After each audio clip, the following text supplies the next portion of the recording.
Well, hello again, and here we are, still in Unit 6, and we're about to head into some really great content. I know I say that every unit, but I maybe I'm biased, but I really I love the content that we get to explore in this class. So last week we read through the career counseling process, some techniques, information gathering process, then developing rapport with the client. So a lot of the questions that were asked that I just responded to, I think were very helpful in some of that. So thank you for those questions.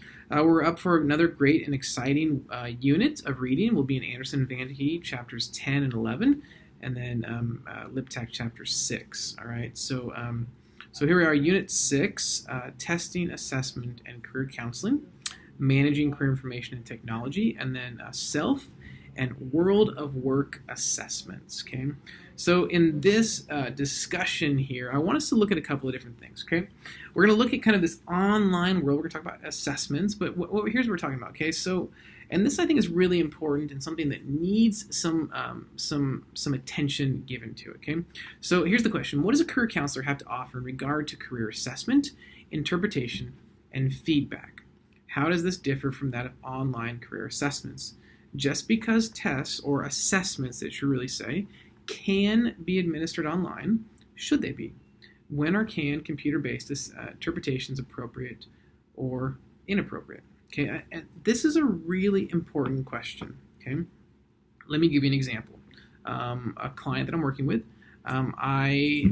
we've talked about the Myers-Briggs type indicator. Okay, I think it's a helpful assessment. It's not an end-all, be-all. In fact, you're going to take a free one during this unit, and again, it's an online one, so it's actually kind of going against the things we're talking about here, but I'll talk more about that. And in doing so, she had taken a free one, and we started to talk about this. And there was an interpretation process. This is what I do every day when we talk about Myers-Briggs, we talk about strengths, we talk about strong interest inventory, or the Holland Code that you looked at earlier. We talk about career leader, or maybe the achieving styles. Any assessment, right? Any assessment that's here needs interpretation. In fact, I had a conversation with a student, and they were talking about assessment. And if I had just given them the results, well, that becomes problematic because they don't know necessarily how to interpret those results, okay? So I'm going to hear from you how you think about this. Maybe you've taken some online career assessments. Maybe you've received online interpretations, and you've never actually met with somebody. Are they ever appropriate? Some would say absolutely. Some would say absolutely not. I want to hear what you would say. Okay, I think this is an important question, something for us to consider, to think about. And when are the situations that would be, appropriate for us to do them? When are they not? Okay, so this is really a great question, I think. So there's another article in here if you want to read more, Barack's Ethical and Professional Issues in Career Assessment on the Internet.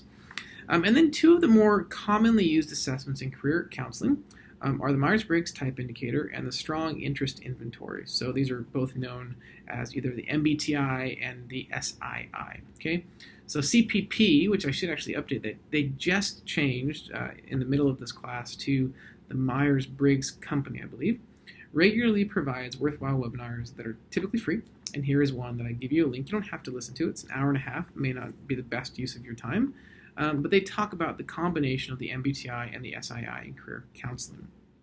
Okay, I have you listen to that if you want to, because then we talk about Susan Cain, who's written a great book. If you haven't read this, I would encourage you at some point when you're done with school to check it out, maybe during a break, called Quiet, The Power of Introverts in a World That Can't Stop Talking. She gives a great TED Talk, so if you don't have time to listen to the webinar, I strongly encourage you to watch the TED Talk. I think it's, maybe somewhere between 12 and, I can't remember exactly, 12 and 18 minutes. Such a great talk, especially for those of us perhaps, that might identify more as having a preference towards introversion. I think it really speaks to just some great questions and some great content and concepts having to do with those that are more on the extroverted side versus those on the introverted side and so forth. And I love the title, In a World, How to Survive, basically the power of introverts in a world that can't stop talking. If you turn on any news, especially here we are on election day, all the pundits, usually the idea is that the person in the room, the loudest person in the room is the right person, which of course we know is not right. They're just the loudest person. And we have a lot of loudest people going on these days. And so for those of us who might identify more on the perspective or the preference towards introversion, that can be a bit challenging, right? I think we even talked about that in this online class. If the I is the better descriptor of who you are, an online class like this is actually like, it's pretty amazing. I get to think about, oh my goodness, I get to think about these questions and respond in a couple of days or maybe in a week. This is amazing. Whereas if we're in class and I ask you a question on the spot, you have to think right then. But we know that if you're more introverted, your focus is on the inner world versus that of extroverted, you're focused on the outer world. And for those of us who are more E, like I am, I open my mouth, I don't know what I'm going to say, and I just start talking, and I'm, hoping and praying that what I end up saying is actually worthwhile. I mean, I'll think about it, but eventually when I keep talking, who knows? It's crapshoot, right? So for the online environment, and I sometimes, if not oftentimes, is much more kind of in favor of this. So watch the TED Talk. If you're interested in learning your MBTI, it's an unofficial assessment. I don't want to charge you any more money for this. You can take one. There's a link there. Or you can go to the APU Career Services office and you can get your official MBTI results for a nominal cost as a student. Okay. Then there's some more questions down here. When would cyber counseling, so now we're talking cyber counseling, be the best option for someone seeking career counseling? When would face-to-face career counseling be better? And then most of the internet-based resources are available to individuals without the paid service of a career counselor.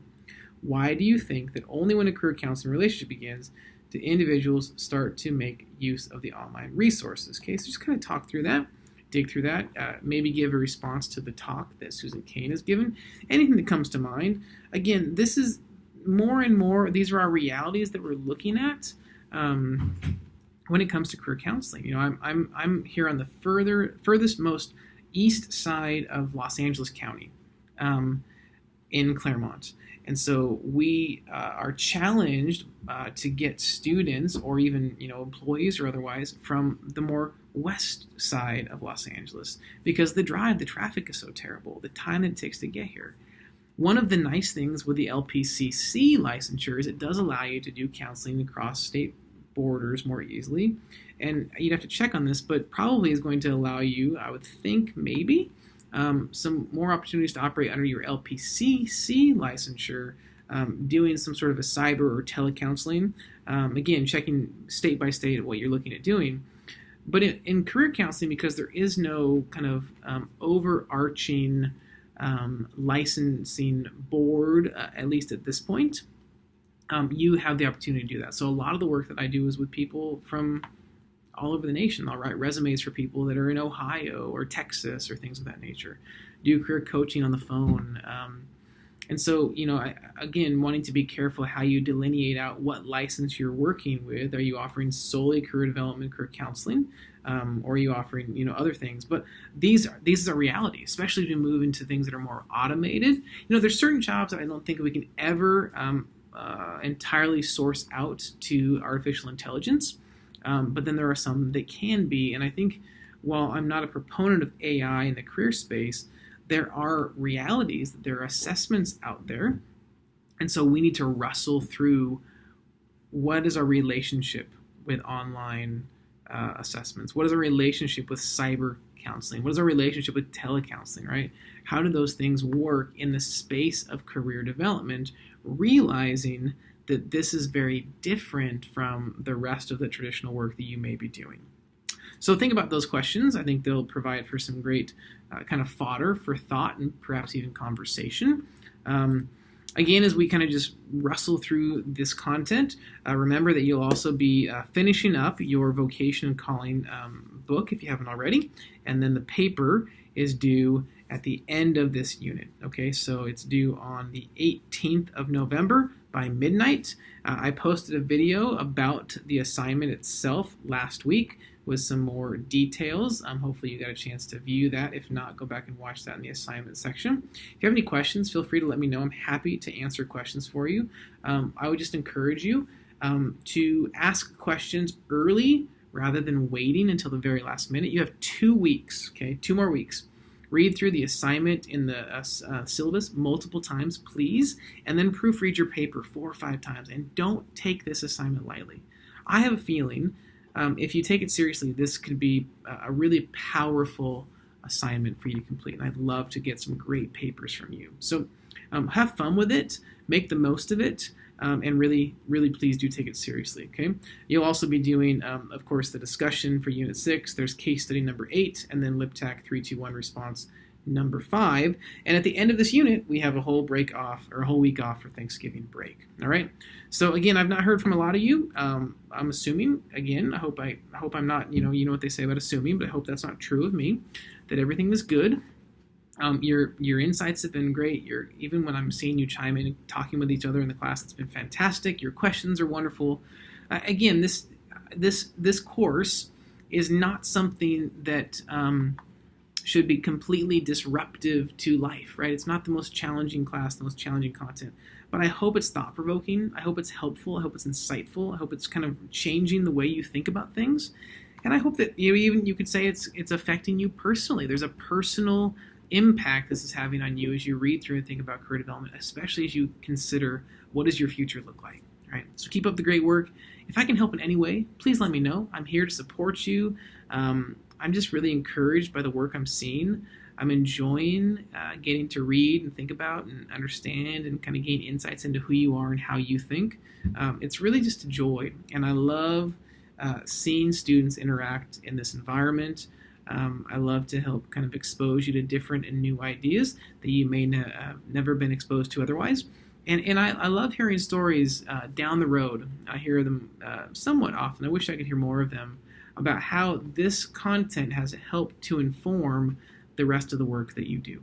So keep up the great work. Have a great Unit 6. I'm looking forward to seeing you online and getting engaged in conversation or responding to questions you may have. But again, doing a wonderful job. Keep it up. And we'll see you online this unit.